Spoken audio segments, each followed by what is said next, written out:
So let's do it.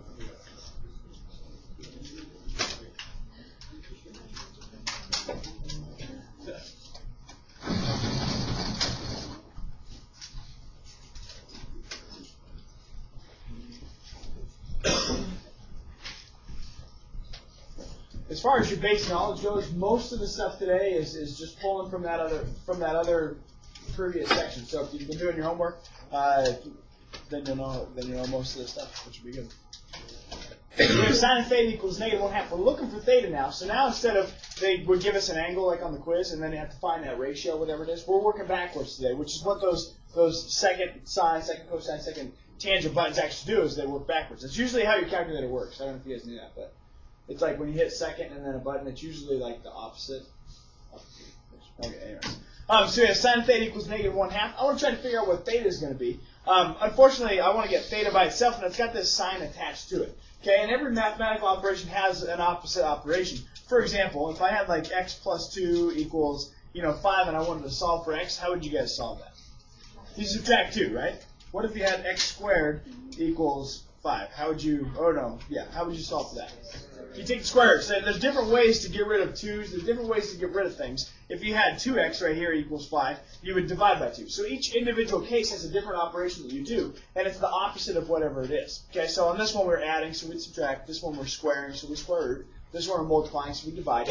Likewise, this one we're doing the sine of a function. So to get rid of that, we have to undo that. We have to do the inverse sine of that. So that's what they call them, inverse trig functions. This is how you write it. Theta. We got to get that sign out of there. We want theta all by itself.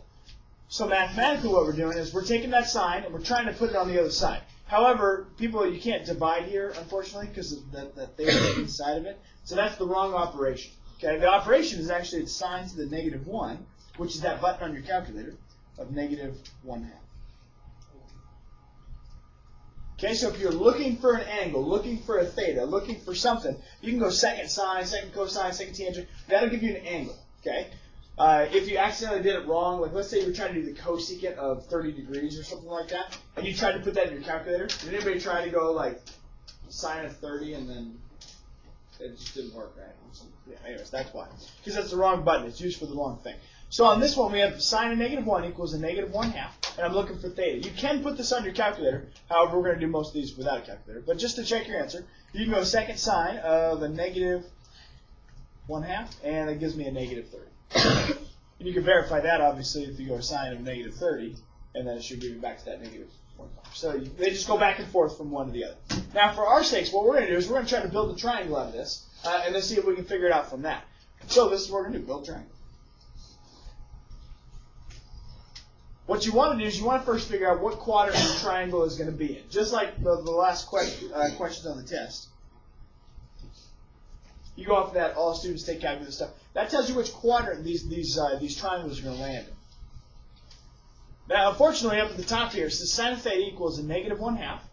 Okay, so sine of theta equals -1/2. That tells me that the sine function is negative. So what two quadrants can I cross out right away? A and S, okay, the all and the sine. Both of those quadrants are out. They're gone. Which means I'm in one of those two quadrants. Now, do I have another trig function to figure out exactly what quadrant I'm in? No, they only gave me one. They only gave me one right here. So for now, I have to write two different triangles right here. I could have a triangle here, or I could have a triangle here.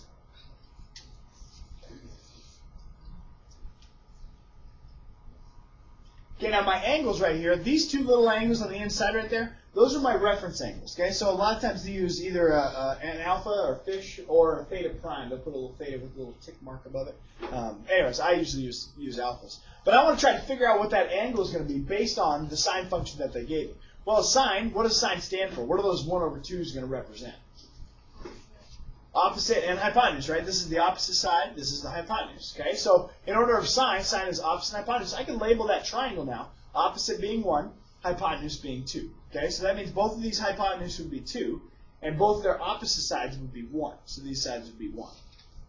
You've kind of done some of this stuff before, just a little bit. Now from that, what's this third side have to be on both of those triangles? Square root of 3, yeah. And if we're doing this without a calculator, it means it's probably going to land on a couple specific triangles, right? Either 3690 or 4590. So from this, how big does alpha have to be? 30 degrees, okay? It's a 30, 60, 90, and both of these guys are 30 degrees. Okay, now that's alpha. That's your reference angle. If you notice on my calculator, it told me negative 30. I don't know if you can see that. There, negative 30, okay? So on this one, I got to figure out how to get negative 30. My reference angle, my alpha, is 30 degrees. A lot of people are going to put that as their answer, and it's wrong most of the time. Sometimes it is right, but most of the time it's wrong. You want to find out what theta is. Theta is how you get to that terminal side, how you get to this side or this side right here. Okay, so for example, I have two 30-degree angles right here. Those are my reference angles. How do I get to these lines? Well, let's see, I could go that direction right there. How big would that angle be right there? 30, but then what direction am I going? Negative. So it's negative 30 is one answer. What if I went all the way over to like right there? How big would that angle be right there? That theta. It's 180 to here, and I'm going 30 short of it. 150 in the negative direction, 150. Okay, so it's negative 30, negative 150. What if I went the positive direction? What if I went from here and I went the positive direction to here? How big would that angle be? 210. Okay, it's 180. Once again, it's 180 to here, and I went 30 past that now. So now it's a 210. Let's see, what if I went all the way around to this guy? Yeah, 330. Okay, so those are four different ways to get the exact same angle. Those are all well, actually, two of them are coterminal. These two are coterminal, and those two are coterminal. No, wait a second. These two are coterminal, and those two are coterminal. But notice when you did it on your calculator, it only gave you one answer. Did you guys notice that? Right? It only gave you one answer, negative 30. That's because we have what's called common values. You might want to write this down. Common values. And these are the values that your calculator is going to give you. Okay, if it's the sine function or if it's the tangent function,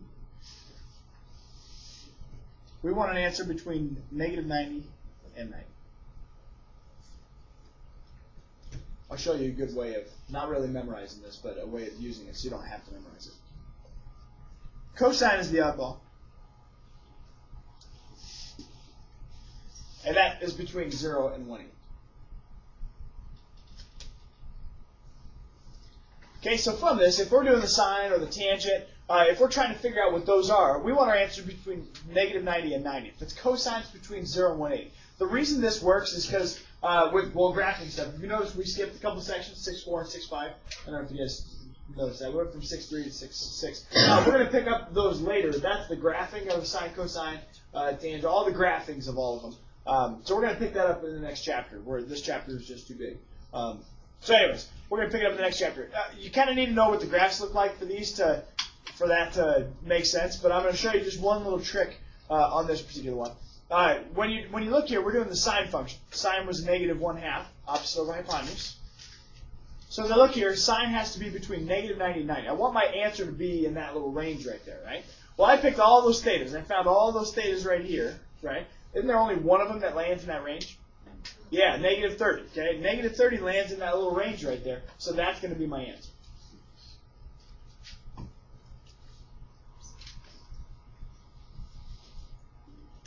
Okay.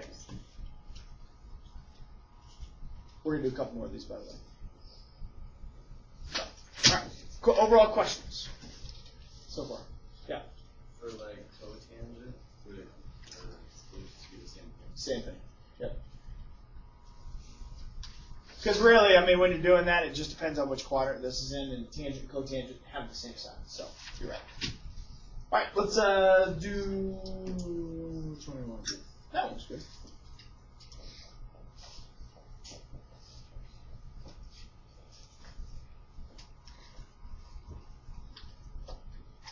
All right. There are two ways that they can write this. Arctangent is the second way that they'll write tangent to the negative 1. These mean the same thing, just so you know. Okay, those are the same thing. Sometimes they don't like to put the little negative 1 signs right here just to get it confused with the number's negative and this and that. So they have a secondary way to write that, and that's the arctangent. So unfortunately, your calculator doesn't have arc on it. It doesn't actually say that word. But anyways, arctangent, if you find the arctangent of 1, it's the same as tangent to the negative 1 of 1. Those mean the same thing. So if it says arctangent at the beginning, You can switch to this right away, and it's no problem. It's not a big deal. It won't affect anything on how you do the problems. Okay, but arctangent would be the same as tangent to the negative 1. Now, let's build a triangle.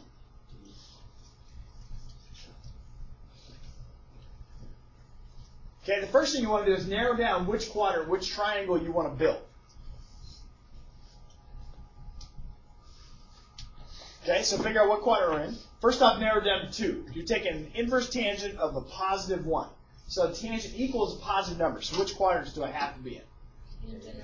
Tangent, I have to be in one of those two. I can't be here because tangent would be negative up there, and I can't be here because tangent would be negative down there. Okay, so I have to be in where all of them are positive or where the tangent is positive. And that's purely by the inside number here being positive. That number is positive, and so that tells me which quadrant I'm going to be in. Okay, now think just real quick. I'm going to give you a slight shortcut here. Think about the common value tables that I just did. Its sine tangent was negative 90 and 90, and then cosine was 0 and 180. Think about that in terms of this graph right here. If I were doing the sine and the tangent, right, where's my answer going to land? What quadrants? It has to be between negative 90 and 90. Isn't negative 90 is right here, right? And 90 is right here? So my answer has to land in one of those two regions right there if I'm dealing with the sine or dealing with the tangent. Okay? Now what if I'm dealing with cosine? Which two quadrants does it have to be in there? What's my range? 0 to 180. So it's got to be in which ones? A and S. It's got to be in these two quadrants right here. 0 to 180. 0 to 180 is right here. Okay? So that's not even there. So if I were doing cosine, it's between 0 and 180. So it's just in this little area right here. If I'm doing the other two, it's between negative 90 and 90. This is negative 90 to here, 90 to there, so that covers that. So what quadrant am I not going to be in no matter what? Ever. Tangent. I'm never going to get an answer down here. So you can always, if you're doing these problems, you can always scratch out the tangent. Always, no matter what. It can never be in there. Ever. In terms of it being in the common functions of the answer your calculator would give you, it's never going to be in that quadrant right there. And that's purely just putting those two guys together. I'm going from negative 90 to 90 and then 0 to 180. So that's almost like I'm just tacking on here 180 for this one, just moving that up. But it goes from negative 90 to 180. Negative 90 is down here, 180 is over there. So it never lands in tangent. So, anyways, all right, so build your triangle. Triangle's going to land just here. Hopefully you see why I gave you that shortcut. Now we only have one triangle to build.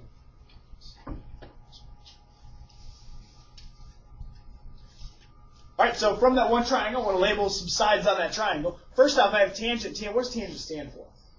What are its acronyms that go with it? Opposite and adjacent, right? So this is opposite and this is adjacent. So what are my opposite and adjacent sides for this guy? 1 and 1. Okay, if you have to put over 1, that's okay. Nothing wrong with that. So from my angle, the opposite side is 1, the adjacent side is 1. Makes the hypotenuse square root of 2 if you were to do Pythagorean theorem. So what kind of triangle is that? 45, 45, 90. So my alpha, my reference angle, the angle inside here, is 45 degrees. Okay, that's my reference angle.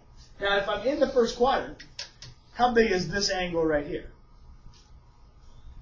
It's just 45. Yeah, so this one, alpha, is actually the same thing. Sometimes your reference angle could be the same. It's just your theta. That's fine. Nothing wrong with that. So anyways, we only have one answer on this. That answer is 45 degrees. Feel free to check your answer on your calculator. So we're going to go second tangent of 1 equals 45. Okay. Right on. All right, cool. Questions or concerns about this so far? We got one more for sure of this before we do one little new thing. One little trick stuff, and then we're good. Okay, cool. Just want to make sure everybody's good with this.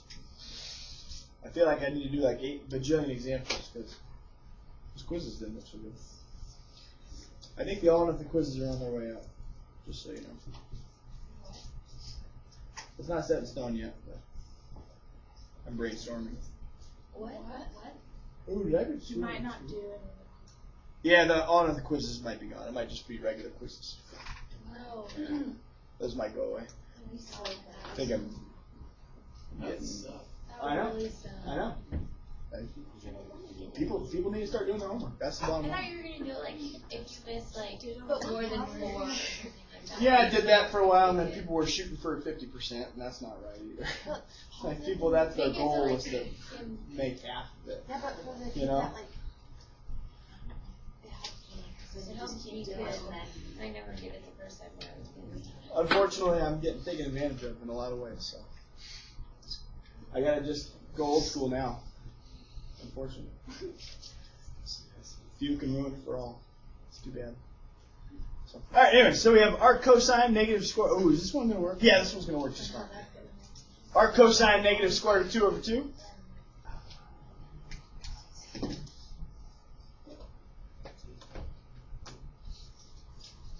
Yeah.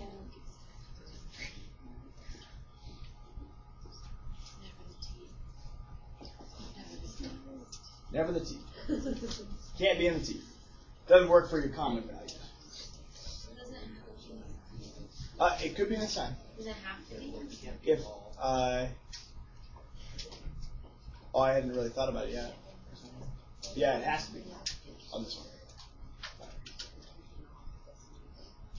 Okay, so it can't ever be in the tangent. So you can on these problems, you can right away cross out the tangent. Nothing wrong with that. You can do that. Okay. So we have this tangent crossed out, so forget about that. Now we have cosine's negative. Okay, so cosine's negative. Well, which quadrant is cosine positive? All and cosine, right? Okay, so that means it's negative. Can't be here and it can't be here.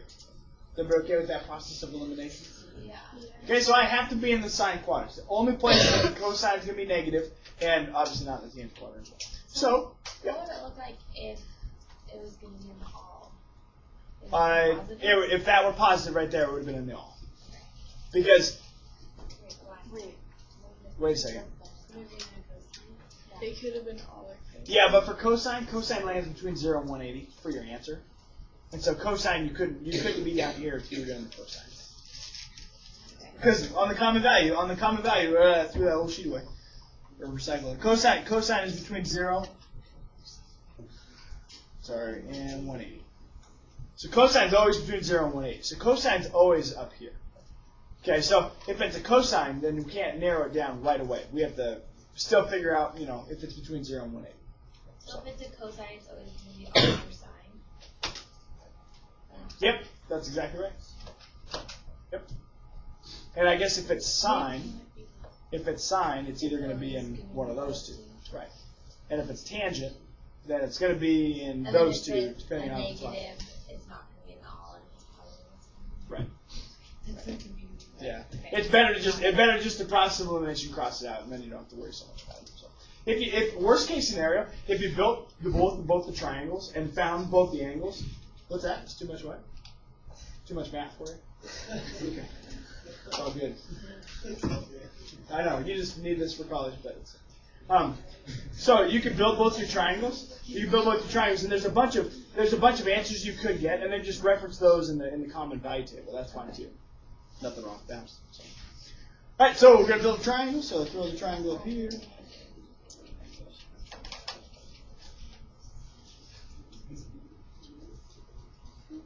And so we got to figure out what sides are where. Now, in this particular one, it's cosine. Cosine is normally adjacent over hypotenuse, right? Now, if I were to do this, don't write this down yet, but if I were to switch adjacent and hypotenuse right there, the adjacent side would be 2 right here, hypotenuse would be, square root of 2, and the hypotenuse would be a 2 like that. Unfortunately, that triangle we don't recognize. It's not a 1, 2 square root of 3, and it's not a 1, 1 square root of 2, so we can't really tell that. So what you want to do is on square root of 2 over 2, this is actually the same as 1 over square root of 2 negative. Okay, remember you get an answer as 1 over square root of 2, and you couldn't have a square root in the denominator, and you had to fix that? You'd fix that by multiplying by square root of 2 over square root of 2, and then so the top would be square root of 2 over just a regular 2 now. So square root of 2 over 2 is the same as 1 over square root of 2. And that works across the board. If it's square root of 3 over 3, then that's really just 1 over square root of 3. Those are the same thing. It's just a different way to write it. Like on the quiz. What was the quiz one? The quiz was 5 square root of 89 over 89. 8. Or 8, thank you. -8. Okay. So negative 8 square root of 89 over 89. Technically, this one right here is negative 8 over 89 with the square root on it. That's still the same thing. That's still the right answer, except you don't want to leave the square root in the bottom on those problems. You might want it on the bottom just as far as building your triangle goes, though. So on this one, I would change it to that right there. And so now your sides are going to be adjacent and hypotenuse. The adjacent side is 1. Hypotenuse is the square root of 2. And then you're good. Now it's a triangle we can recognize. Because then this side has to be 1. And then the angle has to be 45. Now 45 is not your answer. That's your alpha. That's the angle inside the triangle. That's wrong. Theta is how you get there. Okay? So however we get to that terminal side, how do we get to that triangle? Well, that's from here to here, which would be 135. You don't get which one? So how I got the 135? It's 180 all the way over here, right? And this part of it is 45. So if I take the 45 out of the 180, that gives me what's left over right there. So you always just subtract your alpha from 180? If it's in this quadrant. If it's in this quadrant, it's just going to be the negative of it, always. Because you just go negative in whatever the angle is. It's never going to be down here. And if it's the first quadrant, it's always going to be right. So if it's in this quadrant, it's the only time you can do that. So. This is really confusing. I feel like there's just Stop complaining. Where's it go? Try. This one? Sure.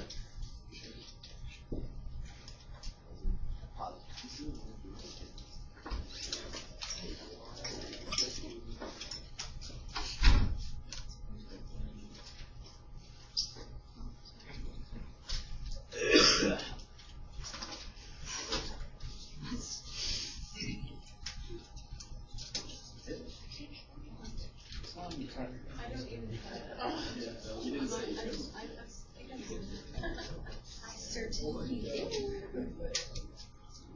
Can't draw this tissue.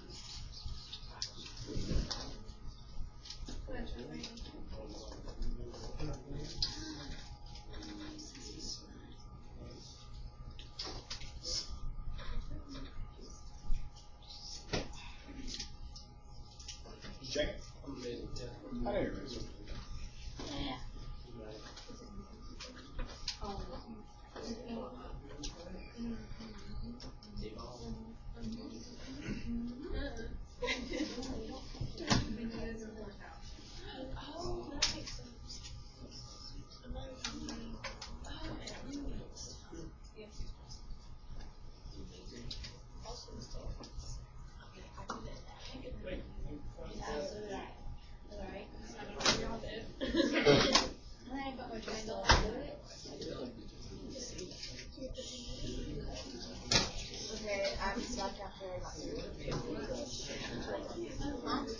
Okay, so I'm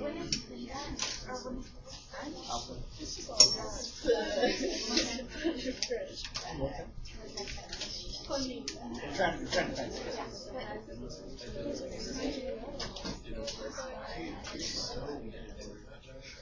So we got to figure out which quadrant to put our triangle in first. Let's see, we can never be in the tangent quadrant down here, just FYI.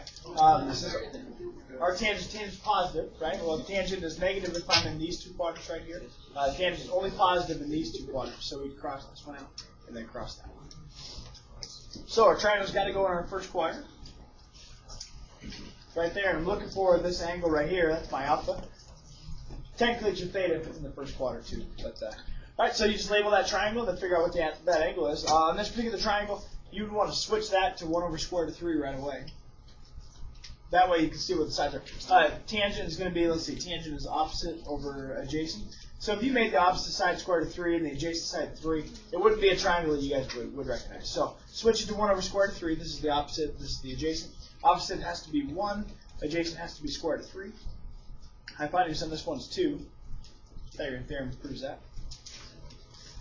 And so that's got to be 3690. Yeah, it's across from the 1, so this has to be 30. So your reference angle in there is 30. Okay, so alpha is 30. That's your reference angle. What's theta have to be then? 30, yeah, exactly. If you're in the first quadrant, alpha and theta are the same. Always, no matter what. Okay, so that's your answer. 30. You can verify that on a calculator. Like so. Done.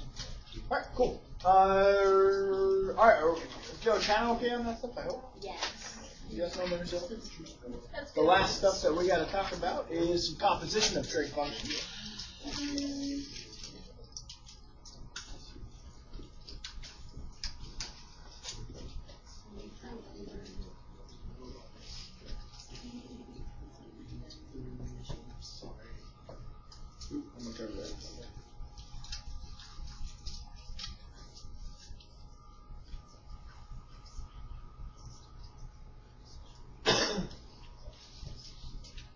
So I'm hoping you guys can build a triangle off that. I hope. I don't know. I hope you can build that triangle. I hope. Now let's say I wanted to take the tangent of that guy. Anytime you have parentheses and brackets and things like that, you want to start inside out when you do that kind of stuff. So on the inside of this, we have cosine of the -1. We have arc cosine of 2/3. You would want to figure out what that is. Now, you don't really care what the angle is. What you're getting out of this is you're getting the triangle of this. You can build a triangle with this information, then you can find the trig function that you want. So you're finding the tangent of some triangle. This is some angle. You don't really care what the angle is. You don't have to find it. But that's what we want to do. So let's build that triangle first, and let's see if we can figure out the tangent off of that.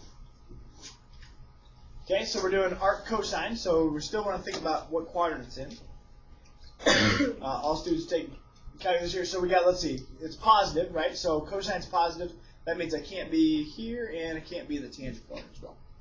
So I'm in one of those two. Now for tangent, I want to figure out tangent between, or I'm sorry, cosines between 0 and 180. So that means that 0 and 180 would be up here. So I'm not going to be in the cosine quadrant for this one. Awesome. Okay, build the triangle. And hopefully label the sides. Now you have the cosine of 2/3. Okay, so you should be able to label 2 of the sides there. Cosine is adjacent over hypotenuse. So this is the adjacent. This is the hypotenuse. So the adjacent side is 2. Hypotenuse is 3. And unfortunately, this isn't one of those 36, 90, 45, 45, 90s, but it doesn't matter. You don't care. All you want is that triangle so you can find the tangent of that triangle. Okay, so we want to try to figure out what the tangent is going to equal out of all this stuff. So the tangent is opposite of adjacent, so I need the opposite side right here, and I already have the adjacents too. But I need that opposite side, so I got the adjacents too. Got to find that real quick. So do Pythagorean theorem, and I think you get the square root of 5, I think. So you get the square root of 5. Now we don't know what the angle is. We don't care what the angle is. It doesn't matter at all. Not one bit. We're only using this to build the triangle. Once you build the triangle, you're good. So now you find the tangent, which is from this angle is square root. I should probably put my theta in there. Sure. It's square root of 5 is opposite. 2 is the adjacent, so this would be square root of 5 over 2. Okay. Last thing is the tangent positive or negative when we're in this quadrant right here? Positive, so we can just leave it as a positive, and then you're good. Okay, so you're gonna get because I'm taking this right here. All this stuff is a triangle. It's something. This is like your theta, right? And so really, we're doing the tangent of theta equals some fraction. Figure out if the tangent is positive or negative in that quadrant. Like if we were down here, the tangent would have been negative, or up here, the tangent would have been negative. Because that's the exact. Since we're in the all of them are going to be positive. Yep. And you can check your answers on these as well. Although if you like I said before, decimals I'll just mark wrong. So we can do the tangent of the inverse cosine of 2 divided by 3, and we get 1.113. Hopefully that's the same as the square root of 5 and then divided by 2. Yeah, it is. So you can double check your answers. You can almost double check your answers on all of them tonight, but all the others on the quiz too. Half of them. All right, cool. Are we okay with that? That's it's the same concept. So build the triangle out of that. Instead of finding an angle, though, you just take the trig function of that, and then so you get right back to some ratio, some fraction. Okay. All right. That's going to be it.